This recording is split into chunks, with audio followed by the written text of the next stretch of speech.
Genesis 1, verse 5. Kai ekalesin ha theos taphos hemeron, kai taskatas ekalesin nukta.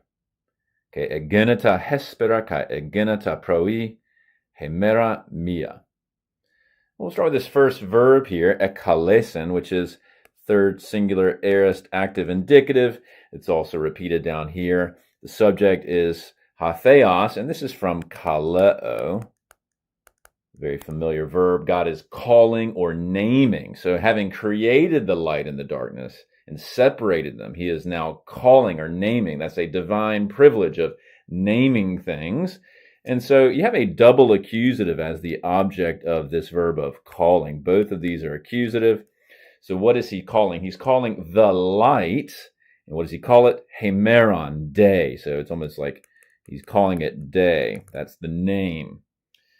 Kaitaskatos is next. So same verb here. He's now calling the darkness. What is the name he's giving to that? Nukta, once again in the accusative from nukes, night. He is calling the darkness night. So that is a big act of God's creative privilege, calling the light day and the darkness light. And then, as we've seen previously, creation responds in a certain sense with a repetition of egeneta. That again is the third singular aorist middle indicative from ginomai. And this nicely reflects the underlying Hebrew, which is using two verbs of to be, vayehi and vayehi.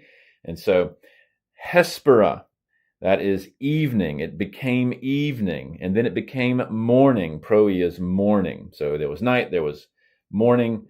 Hemera mia, a nice correspondence here. You have a nominative singular feminine of hemera and nominative singular feminine of mia. This is actually haste, the number one, the first day. Stepping back then, if you look at Genesis 1, 1 through 5, we've seen multiple repetitions of egeneta, that aorist form of ginomai. In fact, it shows up about 20 times in chapter 1 of Genesis. Now, why does that matter?